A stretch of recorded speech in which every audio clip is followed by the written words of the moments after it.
Good morning, everybody. I want to say a few words about Hurricane Irene, urge Americans to take it seriously, and provide an overview of our ongoing federal preparations for what's likely to be an extremely dangerous and costly storm. I've just convened a conference call with senior members of my emergency response team and directed them to make sure that we are bringing all federal resources to bear and deploying them properly to cope not only with the storm but also its aftermath. I've also spoken this morning with governors and mayors of major metropolitan areas along the eastern seaboard to let them know that this administration is in full support of their efforts to prepare for this storm and stands ready to fully support their response efforts. And we will continue to stay in close contact with them. I cannot stress this highly enough. If you are in the projected path of this hurricane, you have to take precautions now. Don't wait. Don't delay. We all hope for the best, but we have to be prepared for the worst. All of us have to take this storm seriously.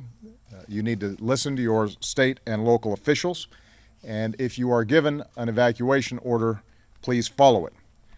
Just to underscore this point, we ordered an aircraft carrier group out to sea to avoid this storm yesterday. So if you're in the way of this hurricane, you should be preparing now. If you aren't sure how to prepare your families or your home or your business for a hurricane or any other emergency, then you can visit ready.gov, that's ready.gov, or listo.gov, that's listo.gov. Now, since last weekend, FEMA's been deploying its incident management assistance teams to staging areas and communities up and down the coast.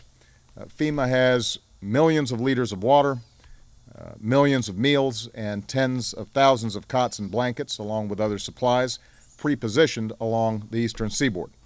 And the American Red Cross has already begun preparing shelters in North Carolina and other states. These resources are all being coordinated with our state and local partners, and they stand ready to be deployed as necessary. But again, if you are instructed to evacuate, please do so. It's going to take time for first responders to begin rescue operations and to get the resources we've pre-positioned to people in need.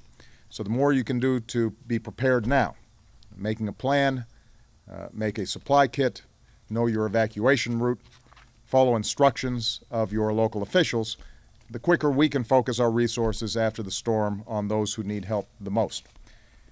To sum up, all indications point to this being a historic hurricane. Although we can't predict with perfect certainty the impact of Irene over the next few days, the federal government has spent the better part of last week working closely with officials in communities that could be affected by this storm to see to it that we are prepared. So now's the time for residents of these communities in the hours that remain to do the same. And FEMA and Craig Fugate, the director of FEMA, will be keeping people closely posted in the next 24, 48 hours. Thank you very much.